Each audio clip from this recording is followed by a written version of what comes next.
The hidden magic of simplicity: live more by owning less. There's a silent war happening inside all of us. It's not waged with swords or politics, but with things. Stuff. The clothes we never wear, the shelves we keep cluttered, the subscriptions we forgot we signed up for, the rooms we fill just to not feel empty. We're drowning, not in chaos, but in comfort. We think we own things, but it's far more honest to say they own us. And in that quiet prison made of material possessions, we lose something essential: space. Not just physical space, but the mental, emotional, and spiritual space that gives life its breath. Simplicity, then, isn't just an aesthetic or a lifestyle, it's a rebellion. It's a radical act of saying no more to the noise, the clutter, the lies of consumerism that tell you fulfillment is just one purchase away. But is it? Let's pause and ask, when was the last time you felt truly free? Not just on vacation or at the end of a productive day, but free, like your soul exhaled. Most of us chase that feeling by adding more success, more comfort, more followers, more money. But maybe freedom was never waiting on the other side of accumulation. Maybe it's been hiding in subtraction all along. Nietzsche once said, "He who possesses little is so much the less possessed."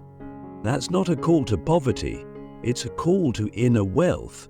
What if your liberation depends not on adding, but on letting go? Click subscribe to this channel to get more profound insights.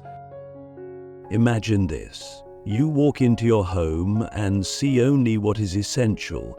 Every item has a purpose or brings you profound joy. There's nothing to trip over, nothing to dust without meaning. The silence is not absence, it's presence.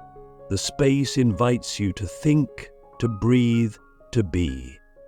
That's not fantasy, that's simplicity at its highest magic. And yet we resist it, don't we? Because deep down we've been taught to believe that who we are is tightly bound to what we have. The bigger the house, the better the life. The more clothes, the more options, the more identity.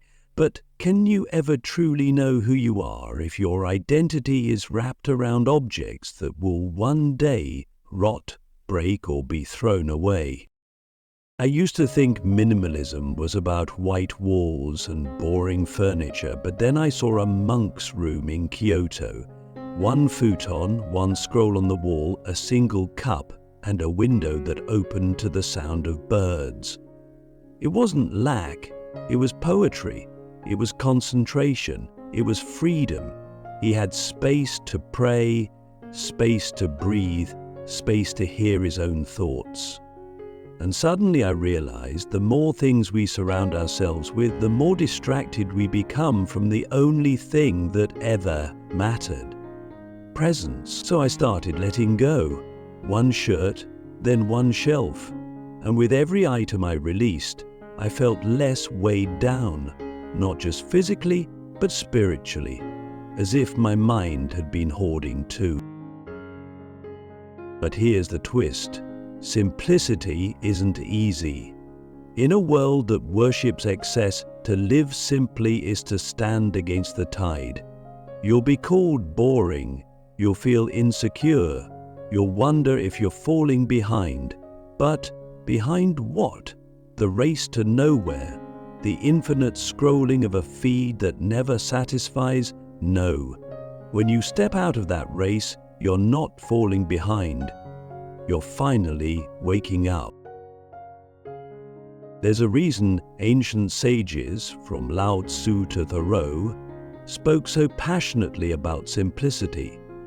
It's not because they lacked ambition, it's because they saw that ambition without direction leads to madness, and the only direction worth moving toward is clarity.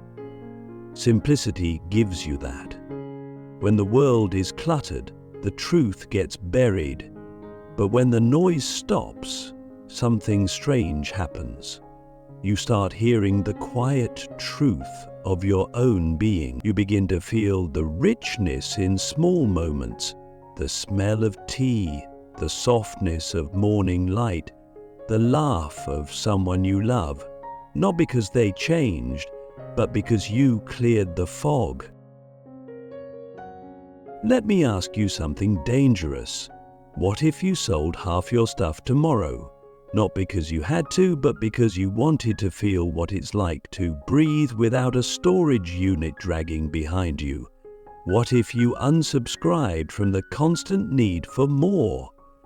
What would you have left? And if that question terrifies you, maybe it's the exact one you need to ask, because buried under all that stuff might be the self you've been trying to become all along.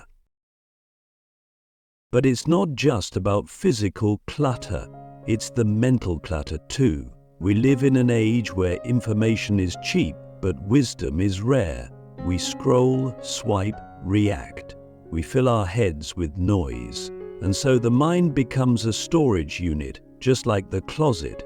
The solution isn't to add more productivity hacks or smarter algorithms. It's to simplify one thought, one decision, one moment at a time. So I'll leave you with this. What if owning less is not a loss, but a gain? What if letting go is not a sign of weakness, but the purest strength? And what if the real wealth isn't in having more, but in needing less? That, my friend, is the hidden magic of simplicity. The freedom behind every no, how saying less unlocks everything. There's a moment in every human life where you realize that your time is your most precious currency. Not your bank account, not your reputation, not even your accomplishments, but the unrepeatable seconds that silently vanish moment by moment into the abyss of time. And if that's true, then every yes you give away becomes a transaction of your life. You say yes to a new project, a new object, a new invitation, and with it, you hand over a slice of your time, your mind, your presence. But here's the thing no one told us. Every powerful yes is built upon 1,000 deliberate no's. Simplicity is not passive. It's not the absence of action. It's an act of radical self-respect. It's the clarity to say this matters, that doesn't. And in a world that tries to steal your attention at every turn, your ability to say no is your hidden superpower. Think about it. Every ad, every notification, every trending topic is begging for your yes. It wants your click, your outrage, your curiosity, your time. But the moment you say no to what doesn't serve you, something strange happens. You start to remember what does. When we say less, we hear more. When we commit to less, we care more deeply. When we possess less, we feel more space inside us. The greatest freedom doesn't come from adding options. It comes from removing the ones that dilute your soul. Let me share a brutal truth. Most of us are exhausted not because we're doing too much, but because we're saying yes to things we secretly resent. You don't burn out from hard work, you burn out from misaligned work. You don't drown in too many responsibilities, you drown in obligations that feel like chains. Saying no is not selfish, it's sacred. Every no is a line drawn around your peace, your sanity, your value. When you start saying no to clutter, drama, and distraction, you're not losing anything, you're gaining the room to become who you actually are. And this is where the magic starts to reveal itself. Simplicity isn't about doing nothing. It's about doing what matters with such focused intensity that it cracks open a deeper layer of being. When you remove the noise, your thoughts become sharper, your emotions become clearer. You realize how much you've been numbing yourself, not with alcohol or drugs, but with distractions disguised as obligations.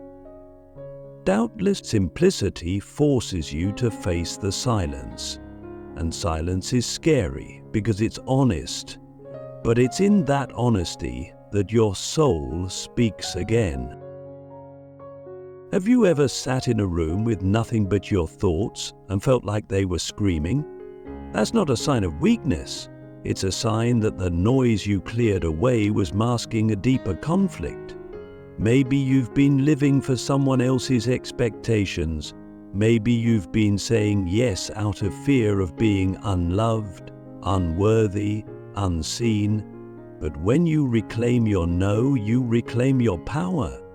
You are no longer reactive, you become intentional. You're no longer scattered, you're aligned.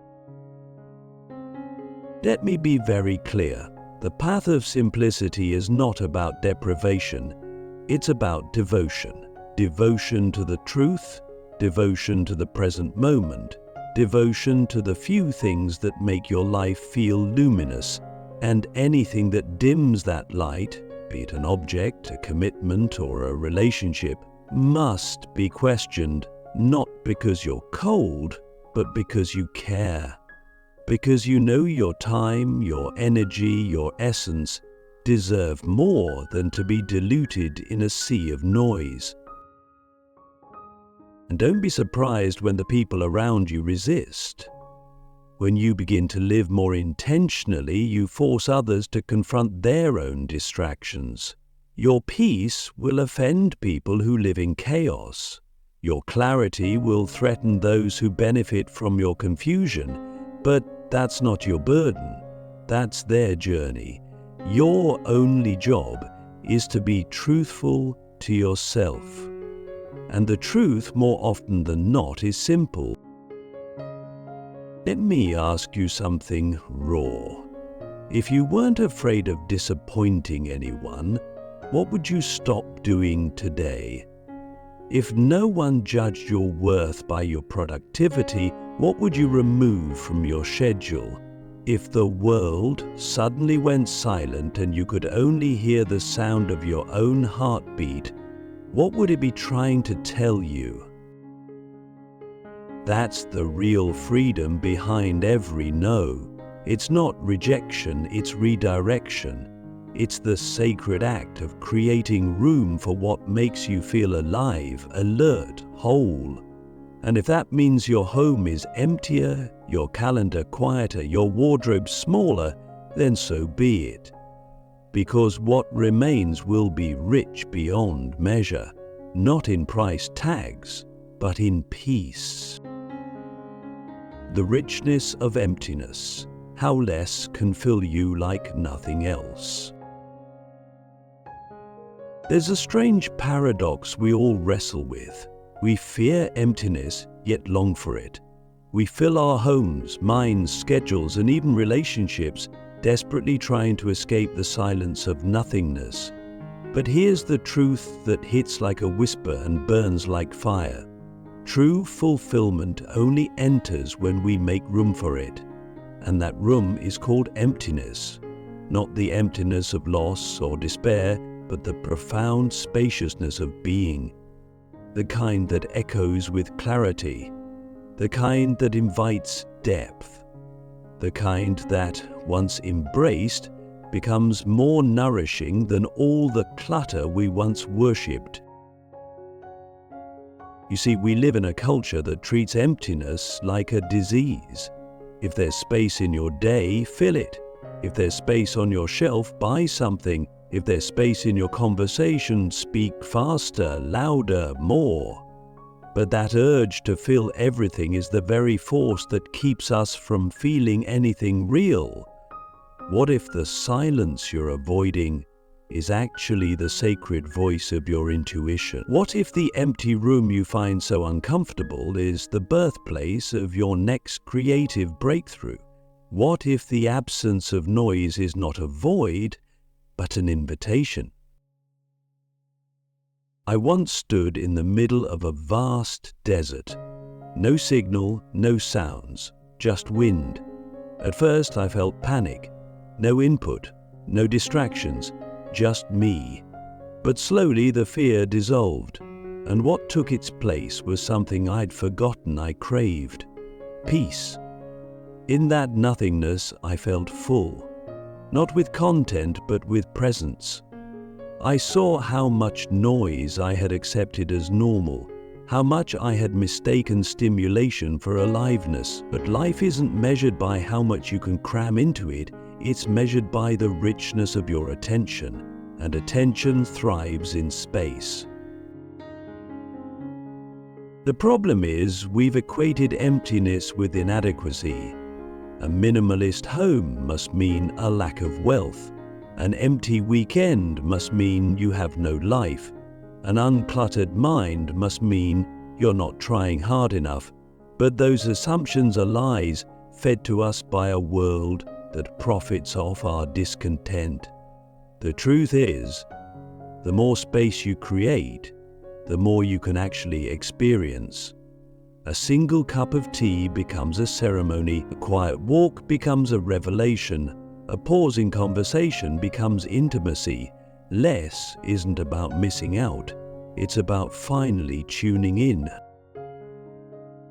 Let me ask you something radical. What would your life feel like if you weren't addicted to stimulation?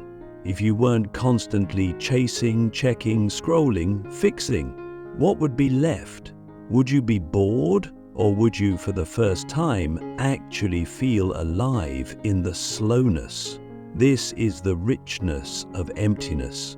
It teaches us that meaning doesn't come from quantity, it comes from depth. And depth only arises when we stop skimming across the surface of everything and dare to sink into the stillness of something. Even relationships change when you embrace simplicity. You stop performing, you stop surrounding yourself with people just to not feel alone. You start noticing who energizes you and who drains you. You begin to crave authenticity more than attention. And slowly your circle shrinks, but becomes sacred. The silence between you and another becomes golden, not awkward. You realize that love is not measured by how many messages you send, but by how deeply you're able to be with someone without distraction. The same goes for your environment. When you walk into a space that's been stripped down to only the essential, something shifts inside you. Your eyes stop darting, your breath slows, your mind unclenches, you feel anchored. That is not emptiness, that is design made for the soul. And once you've tasted that kind of space, chaos starts to feel like poison. You start to see clutter for what it truly is, a smokescreen for clarity. Here's something almost nobody tells you. The reason you feel so anxious isn't always because you have too much to do. It's often because your soul has no room left to stretch. You're living in a life packed so tightly, nothing can move freely, not even your own thoughts. But when you remove, when you reduce, when you strip life back down to its bones, what's left is the architecture of real joy. The kind that's not loud or flash, the kind that sneaks up on you in a moment of stillness and makes your chest swell with gratitude for no reason at all. And that's when you realize the richness you were looking for, whether in your career, your identity, or your possessions, was never in the things. It was in your ability to be with yourself, uninterrupted. It was in your presence, in your capacity to simply be. That's what simplicity returns to you. It doesn't just take things away, it gives you back everything that actually matters. The simplicity revolution, how owning less can change the world. The final and perhaps most powerful truth about simplicity is this: it doesn't just change your life, it changes the world. Every time you choose to live with less, you're quietly rebelling against a system that thrives on your discontent, a system that whispers in your ear, "You are not enough. Unless you buy this, follow that, do more." But what happens when you say, "No, I am enough.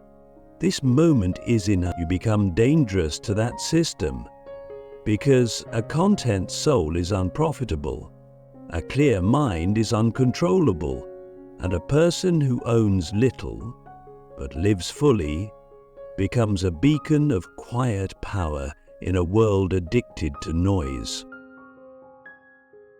Let's be clear, consumerism isn't just a personal habit, it's a global force.